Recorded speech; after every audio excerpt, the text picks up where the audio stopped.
And we are live. G'day everyone, Mike Jeffrey here, and you are listening to My Creative Journey, episode number 24. To all you new listeners out there, hello, and thank you so much for taking the time to stop by here today. As I said, my name is Mike, and I'm a wedding photographer from Sydney, Australia. Each week on the show, I bring you guys along on the highs and lows of my own creative journey, and share all the knowledge that I've gained along the road to building my own freelance business. In this week's episode, I want to speak about something which I don't really hear being talked about all that often, but it's something that I think is super important, and that is how to deal with setbacks. Whenever you're trying to build something for yourself, whether that be a passion project, a career, or your dream life, there are going to be things, there are going to be bumps in the road, which we need to be well equipped with the tools to help steer us and guide us back on the right path after that. And I think I really want to touch on a couple of those things today, drawing upon experiences that I've had within my own life in starting this business over the course of the past year. But before I do that, I want to touch on where I have been for the past 2 weeks.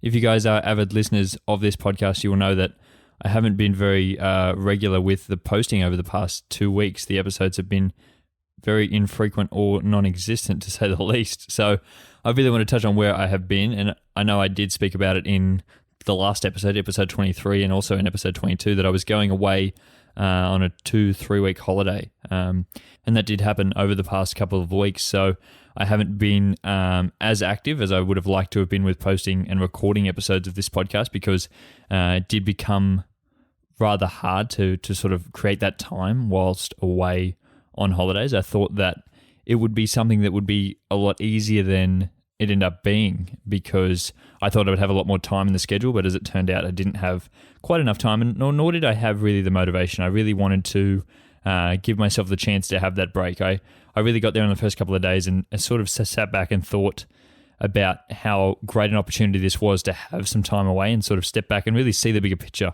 and allow me to sort of deal with some of the things that I was going through before I did go away, and thinking about what the progression was for this podcast going forward, but also my business going forward. And I think having that break really gave me some answers. So that was really nice to have that time away. But unfortunately, I didn't get around to recording episodes of the podcast that I would have liked to. But I think now I've come back with a more equipped mindset to really strive for improving on these episodes as we go. And I've really got some ideas of episodes that I really want to record. I think it's a real testament to how much I enjoy recording this podcast, that it was one of the things that I was really craving when I did get back. It wasn't so much to get back into work, but it was to get back into recording this podcast. And I really enjoy speaking on here and speaking to you guys. And I do get a lot of messages off a lot of people saying how beneficial this podcast is. And I really appreciate that, because it reminds me of how important it is to keep going with this. I think it can sometimes be easy to get caught up in the numbers, and easy to get caught up in, if not many people listen to a particular episode, you can sort of get discouraged about recording the next one. But taking time away and sort of stepping back and realizing the reasons why I'm recording this podcast, I think really helps, and it really motivated me really to get back into it, because I know what the long term is. And if I would have told myself 6 months ago that I'd recorded 23 episodes of a podcast, I don't think I would have believed myself. So continuing on from that and moving forward into the second half of this year and seeing what types of episodes we can produce. If you guys do follow me on Instagram, you would have been keeping up to date with a fair bit of my travels over the past couple of weeks. I've been all around the Northern Territory in Australia here, and we did a big road trip up right up the centre of the country. So that was really nice, and really nice to get out in the bush and get away from a few of the things that I think were dragging me down in the city, and a couple of things with work and a couple of things online as well, and just trying to get away from social media as much as I could. I know I did post a lot on social media while I was away, but that was sort of more me just uploading stories at the end of the day rather than being on it constantly through the day, because I didn't have a lot of service, didn't have a lot of time either to be on there. It was really nice to be away and have downtime, but also experience new parts of the world that I haven't really experienced before. So that was really nice, and to be able to gain perspectives from other people and different experiences from other people that I haven't seen before. As you may have heard me speak about in episode 23 or 22, I said that I was going away for 3 weeks, but I end up only going away for 2 weeks due to the restrictions and the lockdowns that have come in place due to the coronavirus coming back into the community in Sydney, but also spreading across several different parts of Australia. So I was originally meant to go from the Northern Territory into the Gold Coast. As I've been talking about, I was planning on running a half marathon, which got cancelled last Tuesday, 5 days before we're actually meant to run. So that was very disappointing and very hardening because something that you've been training for so long, it's really hard to get yourself motivated again to go and train for something when it's not really actually happening. So that's been tough for me over the past couple of weeks, and I think I will take a few weeks off really seriously training and sort of use that time, I guess, and sort of try to build up for something else. I didn't have any other plans to run any other half marathons for the rest of the year, but I think maybe I will now, and maybe I'll try to strive for something else, because I think it's important to always be having something to strive for and something to train towards. I think it's so hard to keep yourself motivated if you're not working towards something. So I'm going to try to get back out there and try to find something that I can work towards. But that was one of the disappointing things that actually did come out of the holiday last week, as it did get cut short. But overall, a great experience, and I was so glad to actually get that time away, and especially when a lot of people back in Sydney and back at home were under lockdown orders for the greater part of those 2 weeks that I was away. We were very lucky to actually escape Sydney, I think 3 days before the lockdown started. So that was really nice and great to get a bit of time away and time without a lot of other people as well. As you know, the Northern Territory normally attracts very large international tourists, but without them there at the moment, it's been a very empty spot, and we were able to grab some great photos and great experiences just going through it by ourselves with empty places a lot of the way, and being able to have those places all to ourselves and really take in the aura, I guess, of what those places do provide. I don't really want to touch on the holiday too much on this week's episode. I am going to speak about it again on next week's episode, so I don't want to bring it up too much here because I do have a little bit of stuff planned for it next week. So let's just jump into today's episode, and this is all about dealing with setbacks, something that I think isn't spoken about enough, and something that I think is important to speak about because it's not something that we're really taught how to deal with. It's something that you really need to sort of gain your own perspective and sort of learn through the school of hard knocks in a way, I guess, because I've spoken about this before in the fact that you need to go through these experiences and you need to have actual setbacks in order to learn about how to deal with them. So for me recently, I've had a few setbacks and a few things in my own work and in my own business that have sort of made me question things, and I've really sat back and had to sort of come to terms with a couple of those things, because if you're not learning about them and you're not working through the problem, then you're never going to get anywhere on the other side. So I've been sort of taking time and sort of reflecting on a couple of those different things and really trying to work out the reasons behind why I'm feeling the way I'm feeling, but also trying to see where to go next and where to keep pushing, because sometimes it's just not worth beating the bush to try and get anything out of it. Not always will it work for you, and sometimes you need to know when to give up, but also sometimes you need to know when to push harder and when to really try to gain things and try to really push and show that is something that you really want, and sort of make other people feel the way that you have been feeling. The experiences that I'm speaking about here mainly relate to me and a few inquiries that I got through my business towards the end of last month, maybe the end of May actually. I got a few inquiries through my business, and I always get inquiries, and it's nice to actually hear from some people, but we got right to the point where I was having interviews with these people. I was having chats with them. We were sitting down, getting to know each other, working through prices and things. And over the course of the past couple of weeks, I've got a couple of emails off those two potential clients saying that they've actually chosen to go with another photographer. And this for me was a little bit disheartening, because you put so much time and energy into clients and into them and their journey, and to hear that they're not willing to go with you and they've found someone else is disheartening. But in the end of the day, I'm glad for those people. Of course, they have found someone who is right for them, and that's all part of the journey. And I've spoken about this before, but it still can be disheartening and still can be hard on the ego when you think that you've done all the right things and you've done all the right work to get yourself into a position to sort of book clients and get your work in front of as many people as you can. And then for them to turn around and say, oh, I've actually gone with someone else, it can sort of take a little bit off the ego. So I've been sort of reflecting on why it is that I've been feeling that way, and why it is that maybe they did decide to go with someone else. Maybe that it is that I'm just not the right fit for them. It's nothing on me as a photographer, and I think that is probably more the case, but also discussing the things around where I can take some sort of positives out of this, and where I can actually learn and grow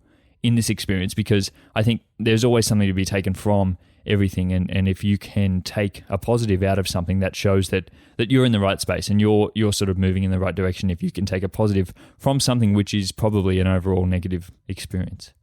This is not the first time that I've had to deal with rejection, and it probably won't be the last either in business.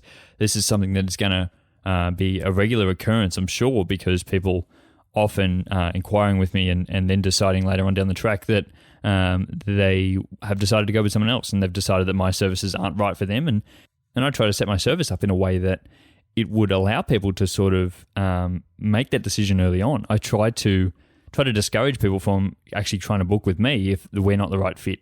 I've spoken about this before and spoken about trying to book your ideal clients, because it can make it so much easier for you if you're booking the right clients for you. You don't want to be spending time interacting with people who, at the end of the day, probably aren't the right fit for you. It's easier just from the get-go to say, I don't think we're the right fit. Maybe you should try to find someone else, then try to go through the hassle of trying to book someone.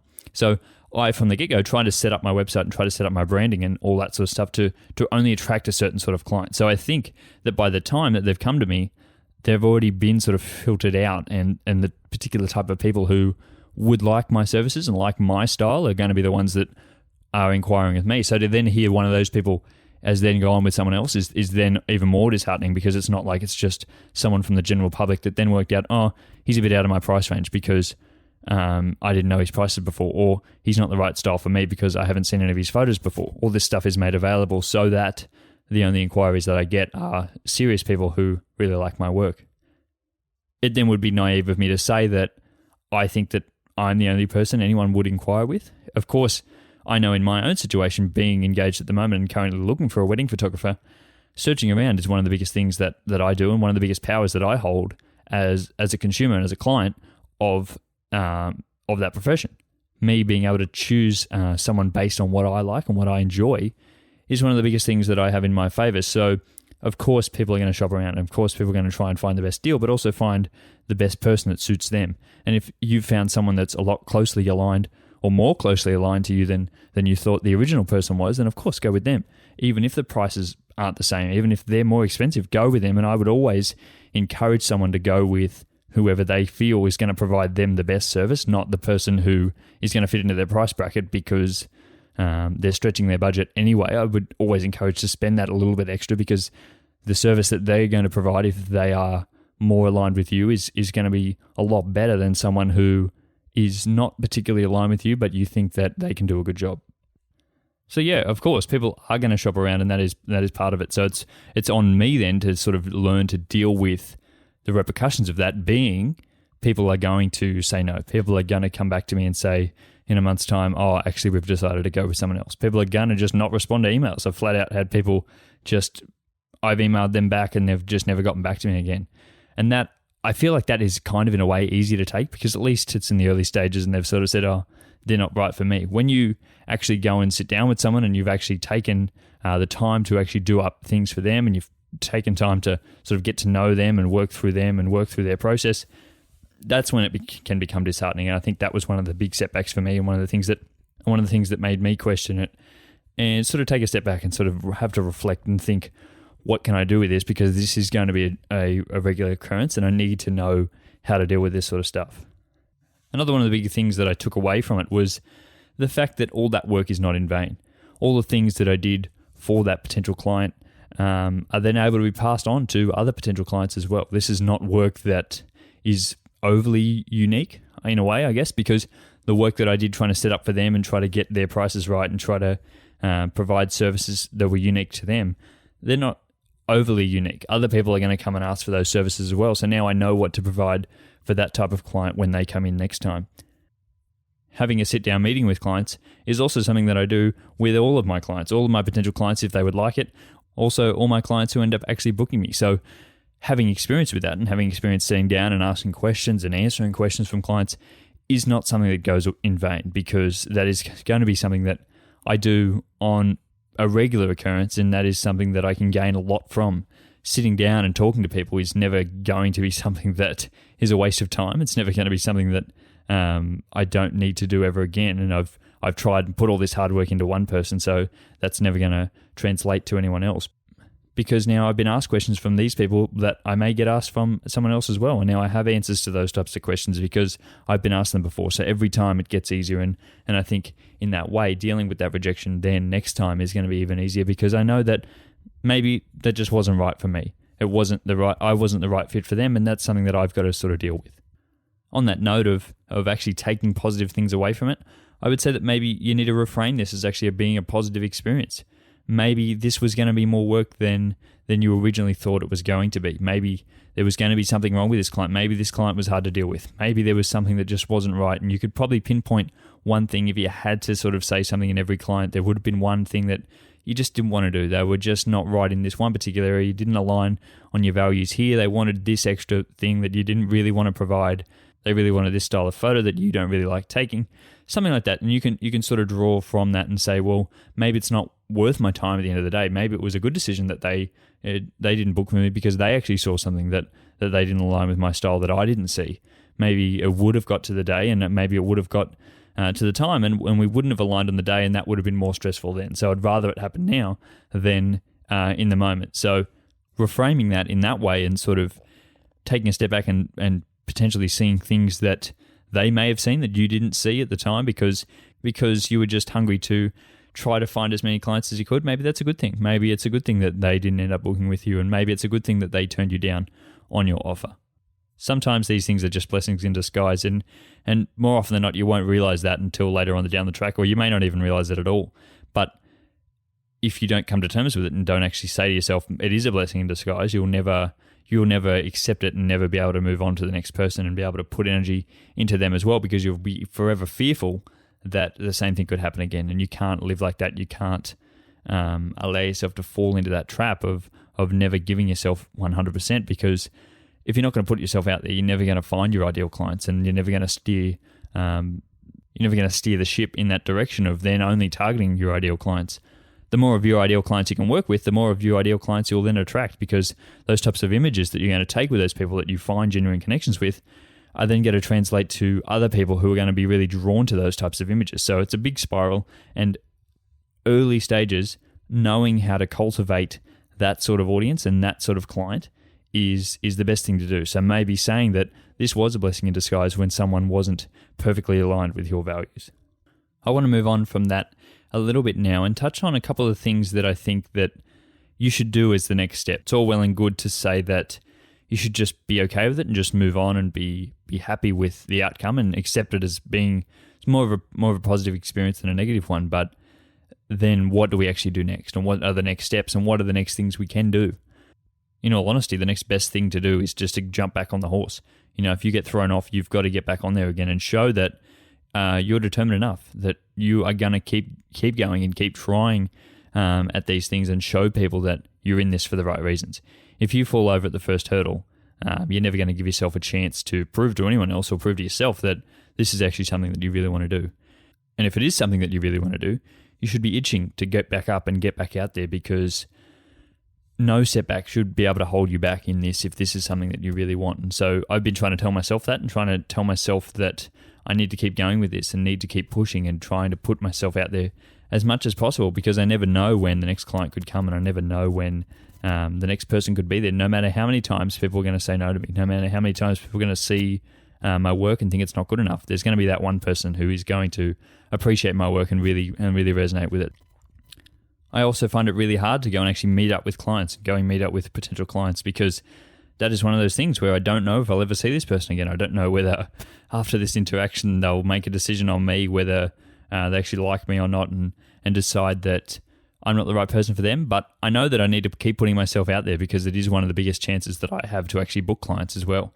I know the success rate of me actually meeting up with people more often than not turns into me actually booking them, because I've taken the time to go and sit down with them. Also, sitting down with someone in person is more personable, and once you're at that stage, it's harder to then say no. So I know that is worth it, but having that one bad experience can't let it dictate what I do from here going forward. It can't let me get into a position where I say, well, I don't ever meet with clients again. It's not worth my time because I'm wasting time on people who aren't actually ever going to book with me. I've got to sit back and say, well, most of the time it actually works. So these once-off experiences are going to be awkward. It is going to be weird. It is going to be weird if they get halfway through and say, I don't really think you're for me, but it's worth it for the potential that I could book 8 out of 10 people from that experience. But the 2 that I don't book can't hold me back in that and have to keep me pushing. The fact that it's hard means it's worth it, and I need to know that it is going to happen in the end, and I need to keep pushing and putting myself out there because it is something that is going to work in most of the time, but sometimes these experiences don't come off for you all the time. I've also had experiences in the past where people have emailed me to ask for my prices, and I'm often inclined to send them prices below what I actually am valued at because I would really like the work. But then I have to think of myself and say, these are my prices. If they're not happy with it, then it's not worth my time chasing them. They're not going to be my ideal client. They're not going to be happy with the work that I provide if they're just looking for a value deal. So I'm not trying to give discounts to people who are just after that, because at the end of the day, I need to know what I'm worth, and I need to not be just trying to find as much work as I can. I need to be finding quality work. So that work is only going to come if I'm confident on what my prices are and other people are confident that I can provide the service that I say that I can provide. I would say that I'm fairly comfortable with what my prices are at the moment. If not, they're probably a little bit below what they should be, and I probably will increase those towards the end of this year for the next year, moving forward, moving my prices up, because I'm pretty comfortable where they are. And if someone came to me and asked for a discount, I would be comfortable saying no, because I'm not in a position where I'm willing to budge on it, because I know how much work I put into it. I know how much time and effort that I put into my clients, and if they're not willing to pay the price that I'm happy with, then maybe they're not the ideal client for me. And so sending my prices out now becomes more of a bit of a, I'm okay with that thing. I can send that out there, and if they come back to me and say no, well, that's their loss, really, and I'm comfortable. And maybe it is a blessing in disguise that they have said no. Maybe I've lost out on a bit of money because I didn't give them a discount, but at the end of the day, I've saved myself so much hassle, and I've saved myself so much time dealing with people who, at the end of the day, probably won't like my art, probably are just after a discount, probably are just after me because they want someone below the rest of the market. So it's not worth dealing with that type of person, because the images as well and the work that comes out of that is never going to be as high quality as the work that comes out of someone who really appreciates my work and appreciates the art that I can produce, that then allows me to book 10 more clients from them, because the images and the art that I've created from their wedding alone books me so much more work than the images of other people that are so awkward and didn't really like the experience and just having a photographer because they thought they needed one and wanted it on a budget anyway. So coming to terms with those types of things and sort of throwing yourself back out there and seeing that these are anomalies, and seeing that you have to be comfortable with what you're worth, and you have to be comfortable with your service. If someone doesn't like your service and decides to go somewhere else, well, that's great, and I'm very happy for them, and I'm happy that they have found someone who is more aligned with them. That is great. That, at the end of the day, that is what we're trying to do here. And that is what anyone is trying to do in a service industry. You're not trying to provide for everyone. You're trying to provide for a select group of people who resonate with your style. And not everyone is going to do that. So finding that group and finding that close-knit community of people who are going to like your style is the aim of the game. So if that means turning people away, if that means people walk away from your service, then that's just part of the game. And that's something that we have to come to terms with. I don't want to speak about this for too much longer, because I recognize that this episode is dragging out a little bit, and I wanted this to be a little bit of a shorter one because I'm recording this at 8:30 p.m. at night. I've just gotten home a couple of days ago from my holiday, and I really wanted to record an episode, so I'm sitting down in the bedroom now and recording an episode. But there will be another episode up next week. It's going to be a 2-part episode, a very interesting one that I'm going to be talking about the importance of taking breaks, and this is where I'm going to touch on the holiday and everything that did come up from that one. So do stick around for that 2-part episode about the importance of taking breaks and really how to deal with some of the things that have been going on in my life and in your life as well, I'm sure. But that is where I wanted to end this one, guys. I really hope you have enjoyed this episode.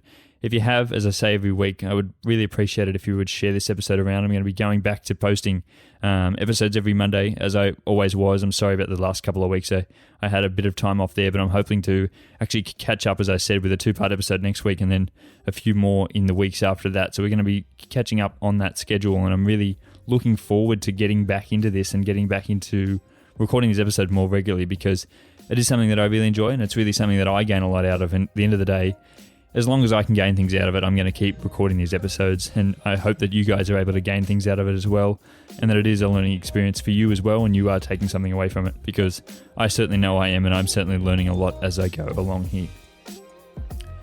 But until next week, guys, I hope you have a great week, and I will speak to you all again next Monday. Bye.